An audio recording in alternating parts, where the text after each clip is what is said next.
take over and present her project.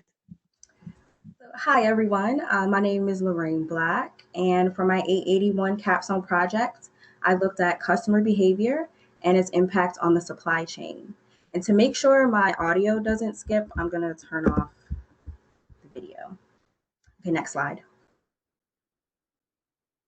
All right, so during this presentation, I'll introduce my research question and the purpose behind the research. I'll mention the literature that guided my analysis, and then we'll begin to dig into the data and analysis I used to address my research question. And finally, I'll present the results and conclusions. Next slide. So last year, a supply chain management alumni, Jenna Turley, she ran a survey and collected data on multi-channel supply chains and the effect of consumer satisfaction. So her survey had consisted of over 40 questions and had gathered over 800 responses. So while I only looked at 22 of the questions, I still had a plethora of data to deal with. And the responses were about consumer satisfaction, preferences, and behaviors with different aspects of the multi-channel supply chain. So since there was a ton of data that I had, my focus was on descriptive analytics and finding out what was happening with the data. So to do that, I performed a lot of analyses, including the chi-square test, the Marasculo procedure, and Spearman's row. Next slide. And the results of these analyses will give insight into consumer behavior. And afterwards, I was able to draw conclusions as to how those behaviors impact the supply chain. Next slide. So I used the research structure provided by two project management research papers to guide my framework. So the first paper used chi-square and Marasculo procedure to analyze a survey on how construction professionals use 3 planning methods. And then those results, they were able to identify the benefits of each method to industry and clarify any misunderstandings with the use of those methods. The second paper used Spearman's row,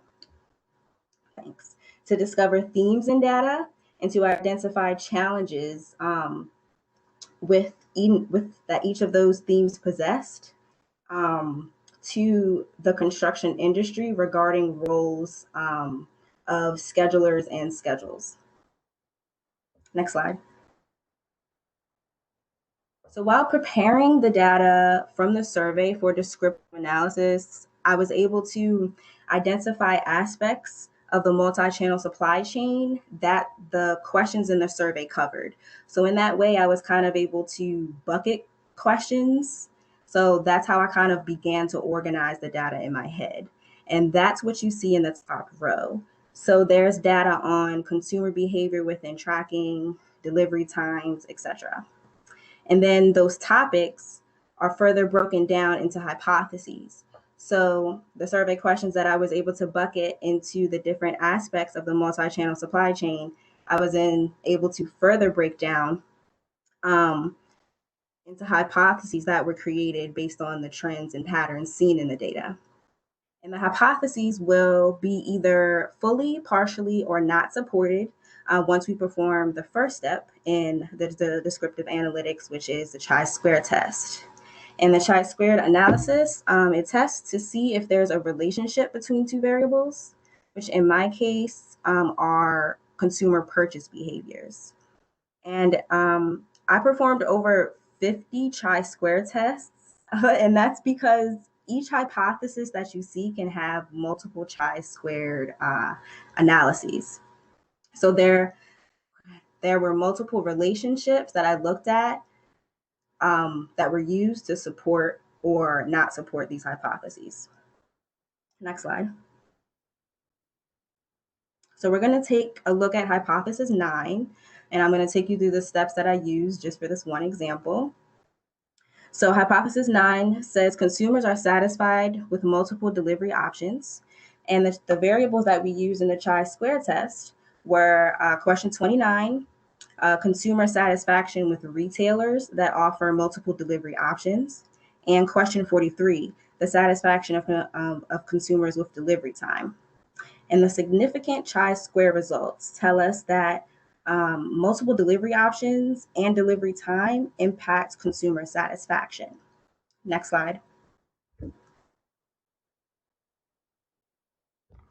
So since the chi-square test was significant, I moved on to performing the Marasculo procedure, which tells us what is driving the chi-square significance. And the results tell us that there is statistical significance that consumers who are extremely satisfied with delivery time also tend to report high satisfaction with retailers that offer multiple delivery options. Next slide. And then to kind of assess the weight or the strength of the relationship between the variables, I performed Spearman's row. And as we can see here, the relationship between the variables is significant once again, but the correlation is weak. Next slide. So based on our analyses, we can say that hypothesis 9 is fully supported, that consumers are satisfied with multiple delivery options. So through our analysis, we found that consumers tend to be highly satisfied with multiple delivery options when they are extremely satisfied with delivery time. So we can say that those two aspects of the multi-channel supply chain, having multiple delivery options and delivery time, impact consumer satisfaction. And since we know that delivery options and delivery times are significant factors in consumer satisfaction, supply chains need to be flexible in order to meet consumer expectations. Multi-channel supply chains need to possess relationships with multiple shipping companies and adequate management of those relationships to ensure that objectives are being met. So for example, the service provided by shipping companies such as FedEx, UPS, etc., it affects customer satisfaction with the organization supply chain. My data says that consumers generally don't remember the carrier that delivered their item. So the customer satisfaction reflects on the organization. So building relationships with shipping companies and ensuring that they are meeting internal objectives or objectives that are set is imperative in meeting customer expectation.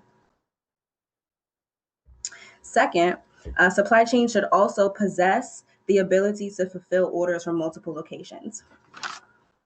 So having fulfillment facilities will improve the flexibility the supply chain has to meet consumer expectations. So let's say, for example, I order an item or you order an item and the fulfillment center closest to you has a strike going on. You may not know that, but you still want your item within an expected time frame. So having different fulfillment facilities in different areas will allow supply chains to be resilient and still meet customer expectations. And third, in connection with building relationships with shipping companies and being flexible to meet customer expectations, adequate management of those systems are needed for information to be shared across the supply chain.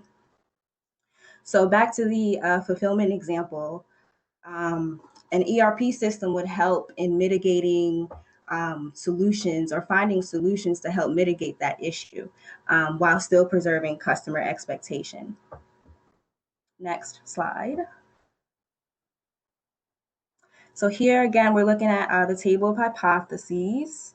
So each hypothesis is green if it was fully supported by the analyses performed, yellow if partially supported, and red if not supported.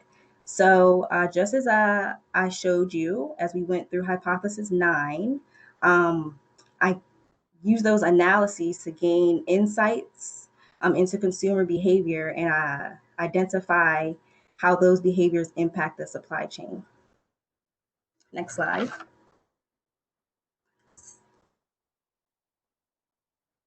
So the supply chain impact. Based on the info that I found, it's important to note that it's important for supply chains to note that There are abilities consumers expect supply chains to have. Consumers expect the ability to track, to engage in product research. They expect free shipping, and they have an expectation of delivery time. But while consumers have expectations in these areas of the multi channel supply chain, my data shows that overall satisfaction with the multi channel supply chain consists of customer satisfaction within the various aspects, if that makes sense. So, for example, um, my data shows that consumers generally don't want to incur shipping prices, however, or shipping charges. However, if they are incurred, it won't necessarily stop a purchase from happening. So, in a way, shipping charges is kind of only a component of customer satisfaction with the multi channel supply chain. So, in the same breath, supply chains need to be flexible to meet customer expectations. Again, they need to work with shipping companies and adequately manage those relationships. My data shows that customer satisfaction is impacted by delivery time and the ability to track. So, ensuring that the shipping companies we're working with are reliable in terms of delivery time and conveying up to date delivery time to the customer is important. There's multiple aspects that they need to meet. And also in managing relationships with shipping companies, it relates to shipping costs. Because once again, we don't want shipping costs, but it won't necessarily stop us from purchasing. But if the supply chain can remove that barrier or take away that inhibition from consumers by leveraging one's relationship with a shipping company, then that opportunity should be considered. And then moving on to multiple fulfillment facilities, consumers have high satisfaction with multiple delivery options. My data shows that we typically don't like shipping costs, and consumers have an expectation in terms of delivery times. So, having multiple facilities spread out strategically will enable the supply chain to offer multiple delivery options to guarantee more consistent delivery times and, in a way, kind of guarantee a certain level of satisfaction from consumers. And the next point is to possess adequate management of ERP and front end systems. And this really connects with the topic of product research, which was a big topic in my data because research is undertaken regardless of gender and whether one shops in store or online. So, product research requires that prices, promotions, product details, they all be accurate and up to date for consumers to make the most educated decision. And management and use of an ERP system will increase the supply chain's flexibility to meet those expectations by identifying issues and discrepancies and aiding in the selection of mitigations. Next slide. All right, so while I was able to gather a lot of information from descriptive analysis that I performed, I feel like some of the majority of the information that I found could possibly be found in market research. So I feel like that's important to note because it may not be strategic of an organization to analyze a large, huge set of data. It may be more strategic for them to focus on certain KPIs. While it is important to analyze one's data, I feel like um, strategically benchmarking using KPIs could help save time and money and help um, directly improve certain parts of the supply chain. Next slide.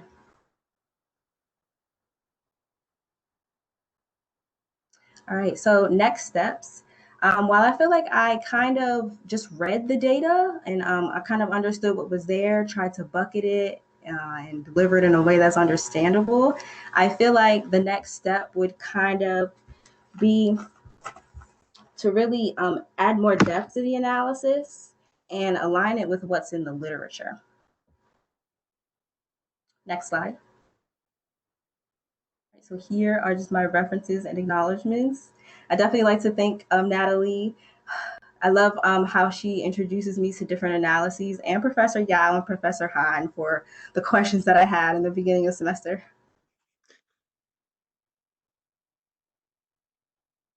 And that's it. All right. All right. Thank you, Lorraine. Questions for Lorraine?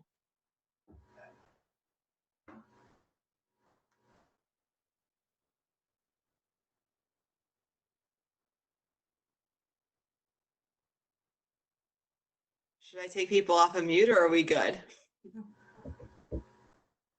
You're also welcome to take yourself off of mute if you have questions as well.